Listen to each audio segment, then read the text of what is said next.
Bismillahirrahmanirrahim. Assalamualaikum warahmatullahi wabarakatuh. Pada pertemuan kita kali ini kita akan melanjutkan pembahasan kita. Kalau panjenengan masih ingat, kita sampai kepada pembahasan mengenai taksimatul alfad atau pembagian lafaz di dalam mantik. Perlu diketahui bahwasanya sebenarnya mantik tidak ada hubungannya dengan lafaz, karena lafaz berhubungan dengan bahasa dan mantik tidak membahas bahasa sebenarnya, tapi membahas mengenai cara berpikir. Hanya saja manusia sebagai makhluk sosial, dia dituntut untuk suatu saat memindahkan apa yang ada di dalam pikiran dia, apa yang di dalam otak dia, untuk ditransfer dan dipindah kepada orang lain.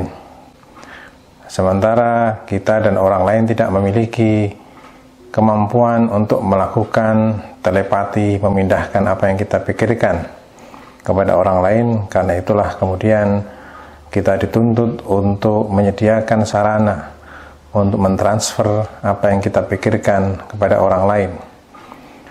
Sarana itu haruslah sarana yang mampu mentransfer secara sempurna apa yang kita pikirkan, sehingga orang lain menerima persis seperti apa yang kita pikirkan, paling tidak sangat mendekati apa yang kita pikirkan dan apa yang kita inginkan.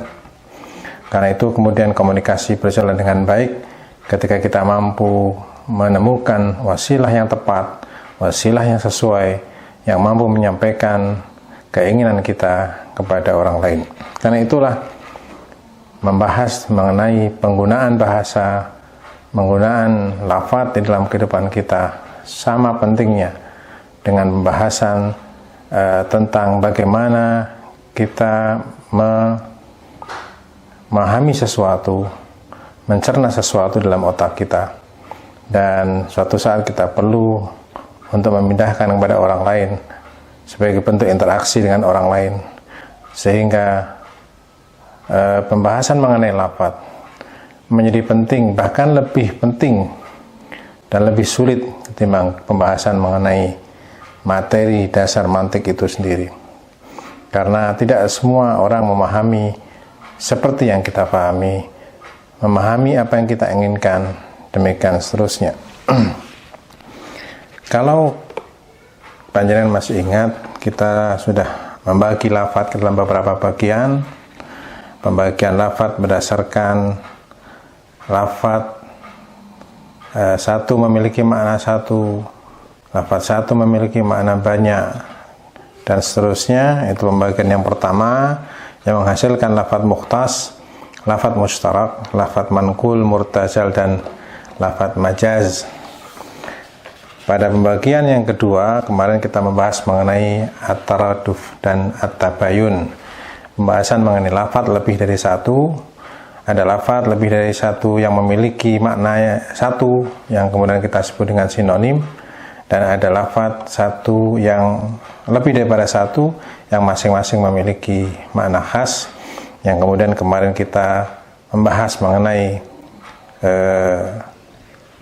al-mithlan, al-mutakhalifan, dan al-mutaqabilan, di mana al-mutaqabilan kita pun membagi menjadi 4, yaitu taqabul an-naqidain, tanaqud, yang kedua taqabul al-malakah, yang kedua taqabul al-malakah, yang ketiga taqabul al-ziddain, dan yang keempat adalah taqabul al-mutadhaifain. Malam hari ini kita akan masuk kepada pembahasan masih berkutat di dalam lafaz, akan tetapi malam hari ini kita akan membahas mengenai pembagian lafaz berdasarkan apakah dia memiliki juz ataupun tidak memiliki juz, apakah ia merupakan susunan atau dia merupakan lafaz tunggal. Perlu antum ketahui bahwasanya ketika kita membicarakan mengenai mufrad yang artinya tunggal, banyak yang rancu antara makna atau yang dimaksud dengan mufrad di dalam mantik dan mufrad yang disebutkan di dalam nahwu ataupun sharaf. atau ilmu bahasa. Al-mufrad di dalam mantik itu ketika satu lafaz itu tidak tersusun, artinya dia cuma satu huruf saja. Misalkan jadi pengertian mufrad itu ada dua. Yang pertama adalah yang memang tidak memiliki bagian. Misalkan kalau dalam bahasa Arab kita misalkan mengenal, kalau kita memerintahkan orang untuk misalkan jagalah, kita mengatakan qi dari kata waqa yaqi, kemudian kita mengatakan qi satu huruf saja. Nah, itu termasuk di dalam kalimat atau kata yang mufrad atau kata tunggal. Itu yang pertama. Nah, di dalam mantik yang namanya mufrad adalah yang memang tidak memiliki bagian, tidak tersusun, bukan merupakan susunan. Yang kedua, yang dimaksud mufrad di dalam mantik adalah mungkin tersusun secara lughah, secara bahasa, dia merupakan susunan atau murakkab. Ada tarkib, ada susunan di situ, ada konstruksi di situ. Akan tetapi bagian lafadznya tidak menunjukkan bagian maknanya. Misalkan sebagai contoh, lafadz Muhammad itu dia terdiri atas bagian-bagian, yaitu mim, ha, mim, dal. Tapi itu disebut mufrad. Kenapa? Karena bagian maknanya bagian lafadznya tidak menunjukkan bagian maknanya. Misalkan mim tidak menunjukkan tangannya Muhammad, ha tidak menunjukkan kepalanya Muhammad, mim tidak menunjukkan bagian tubuh Muhammad, dal tidak menunjukkan bagian tubuh tertentu dari Muhammad, maka itu namanya mufrad. Terdiri atas susunan-susunan, tapi bagian daripada lafadz tidak menunjukkan bagian maknanya. Nah, sekarang ada satu contoh, misalkan Abdullah. Abdullah ini termasuk mufrad atau murakkab, termasuk tunggal atau susunan. Nah, perhatikan di sini, nanti kita akan melihat perbedaan antara istilah ini di dalam mantik dan istilah yang sama di dalam bahasa Arab, nahwu dan sharaf. Abdullah itu terdiri atas atau tersusun atas dua kata atau dua kalimat dalam bahasa Arab, yaitu abdun dan Allah. Nah, Abdullah ini itu disebut murakkab atau susunan. Karena apa? Abdun itu artinya hamba, Allah itu artinya Allah, yaitu Al-Khaliq, Rabb, yang kemudian memiliki makna hamba yang dinisbahkan kepada Allah, Abdullah. Maka ini termasuk murakkab. Kenapa? Karena lafadznya itu Abdullah menunjukkan bagian lafadznya, menunjukkan bagian maknanya. Lafadz abdun menunjukkan makna si abd atau si hamba tadi itu. Lafadz Allah menunjukkan Allah Azza wa Jalla, Abdullah. Maka bagian lafadznya menunjukkan bagian maknanya, abdun hamba, Allah Allah.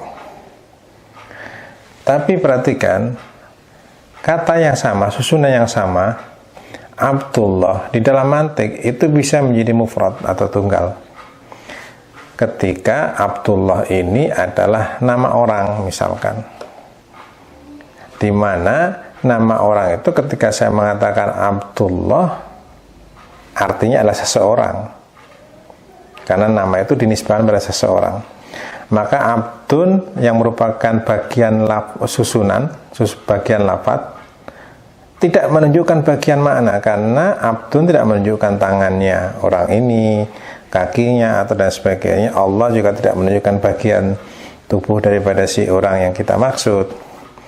Maka Abdullah ketika dia menjadi nama seseorang di dalam mantik, dia termasuk dalam mufrad dan bukan susunan. Karena la yadullu juz'ul lafz al-lafz la yadullu ala juz'il ma'na.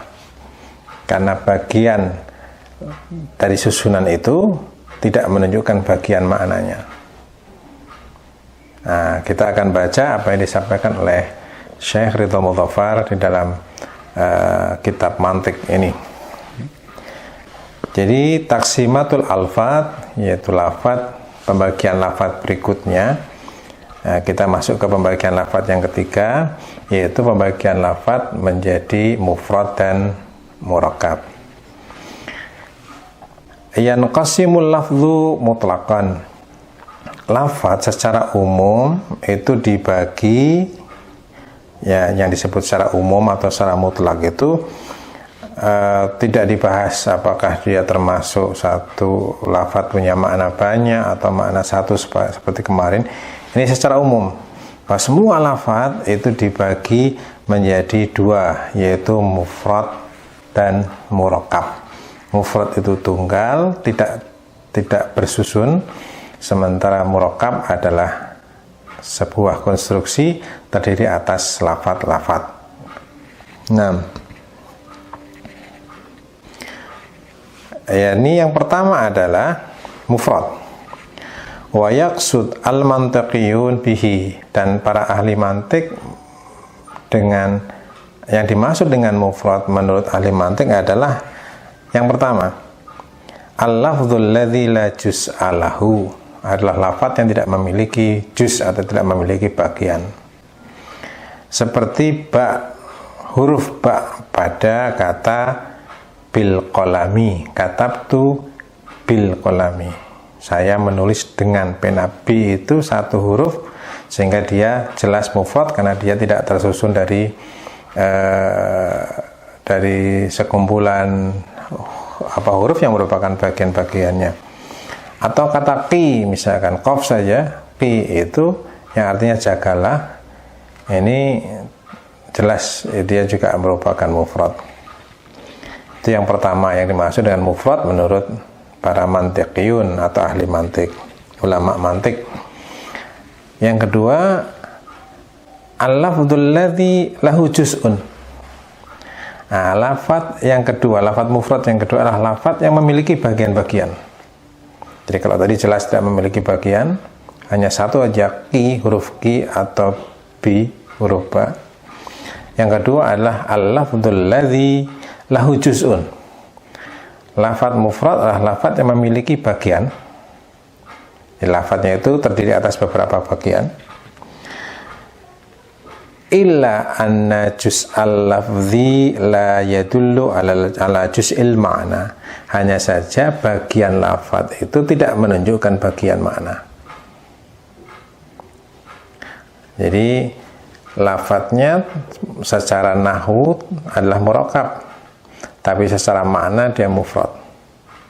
Misalkan tadi ketika Abdullah itu dijadikan nama orang, tidak membahas nisbah antara hamba dengan Tuhan, tapi nama orang.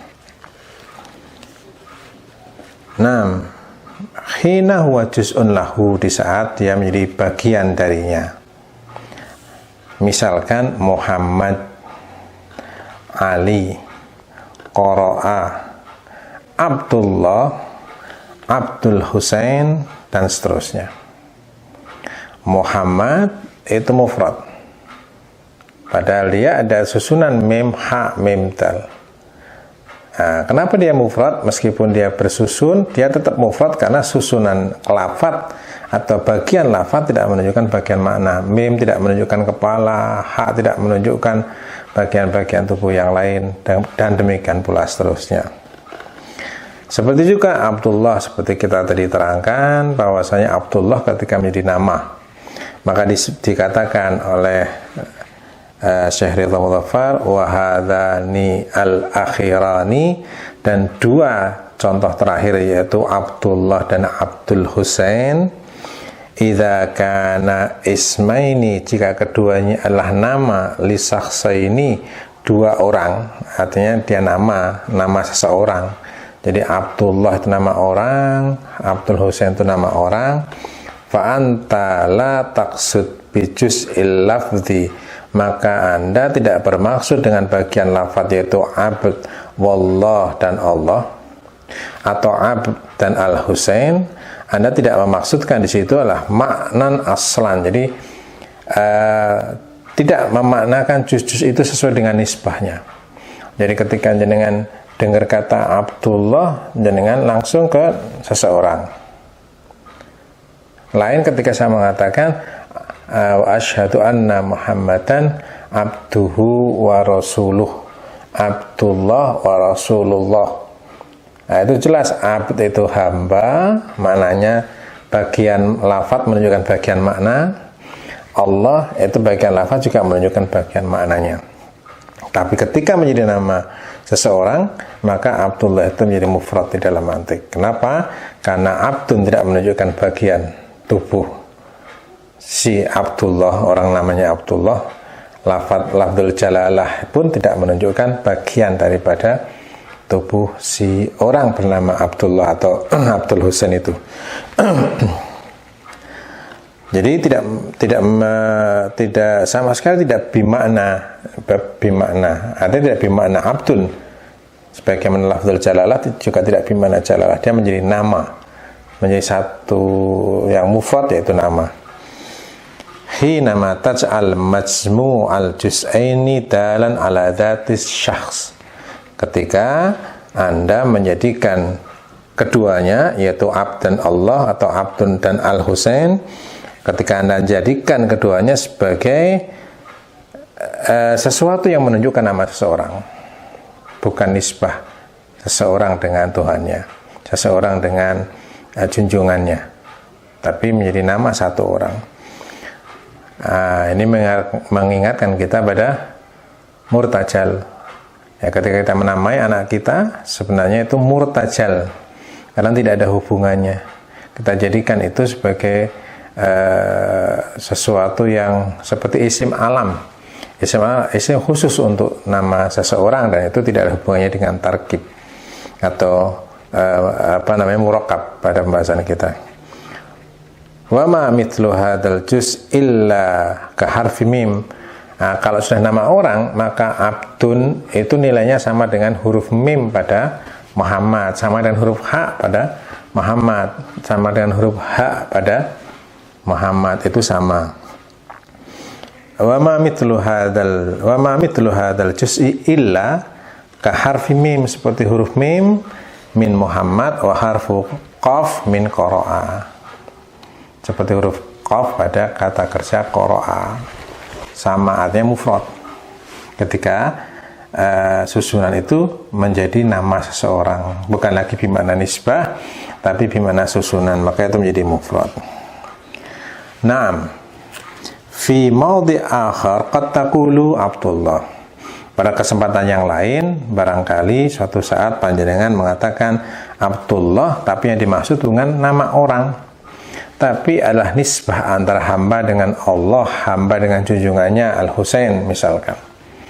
Maka wa ta'ni bi abdin, dan Anda maksudkan dengan kata abd maknahul mudhaf ilallah, makna nisbahnya seorang hamba kepada Allah Ta'ala, kama taqulu Muhammadun Abdullah wa Rasuluh.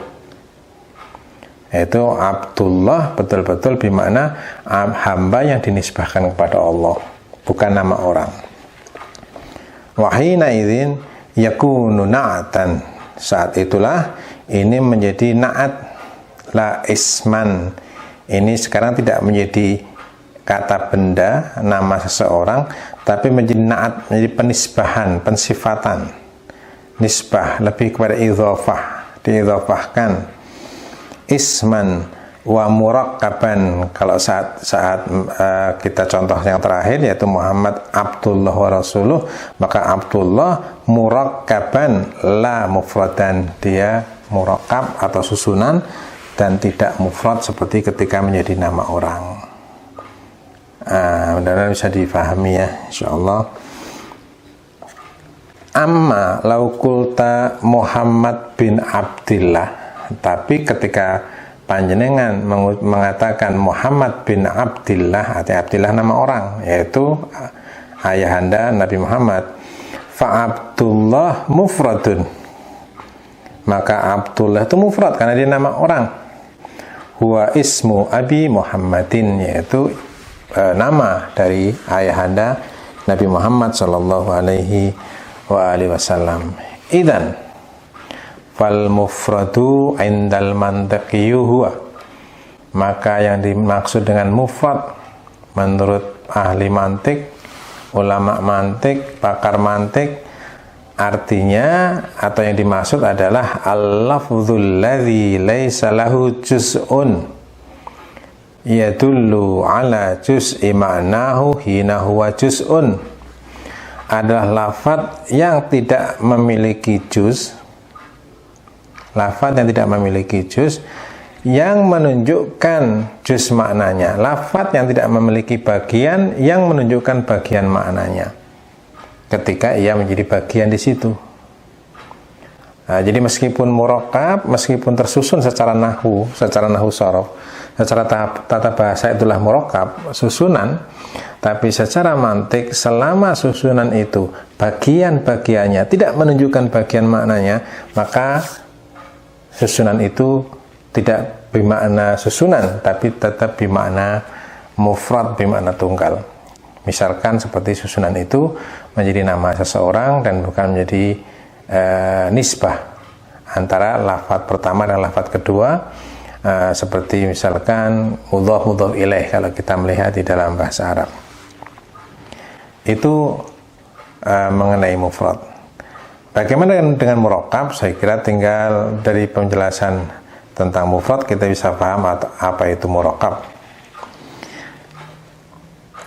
Al-murakkab atau yang sering juga disebut dengan al-qaul, ucapan.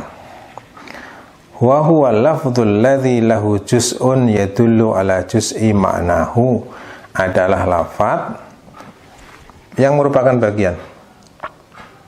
Ya, atau susunan gini aja, atau susunan lafaz yang menunjukkan bagian-bagiannya menunjukkan bagian maknanya. Huwal lafdzul ladzi lahu juz'un yadullu ala juz'i ma'nahu hina huwa juz'un. Mithlu al-khamru mudhir.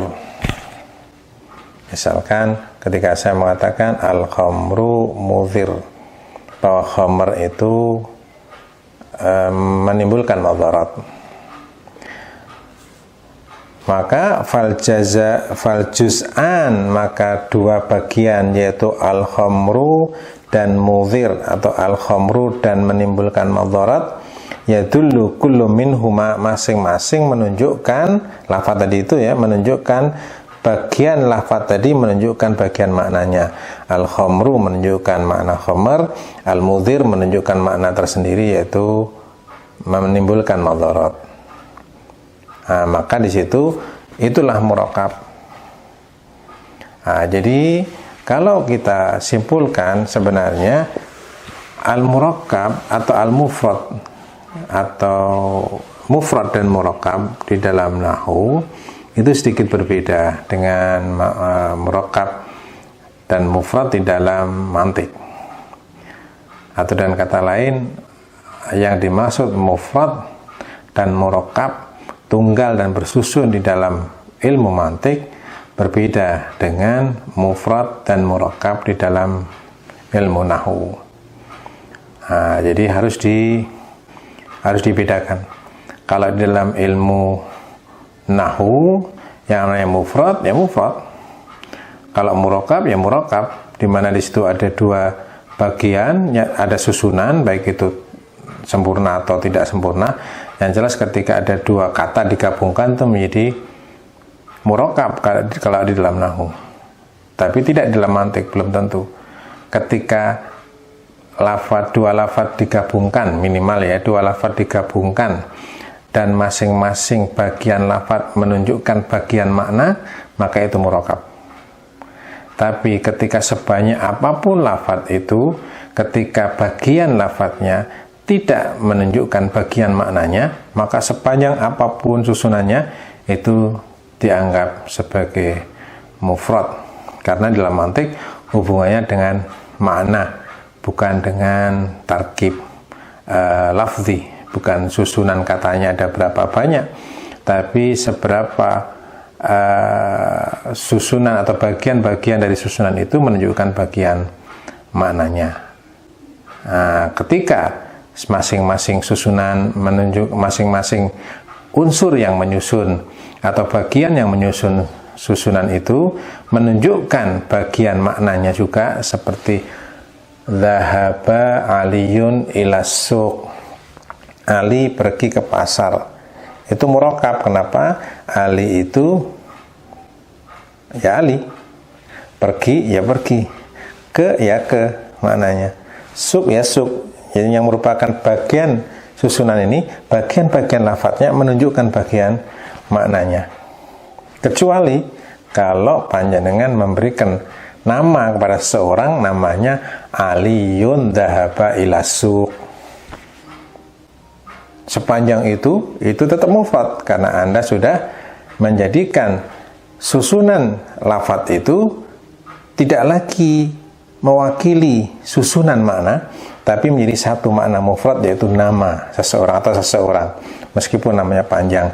Ali pergi ke pasar, Dhahaba Aliyun ilas suq, dan seterusnya.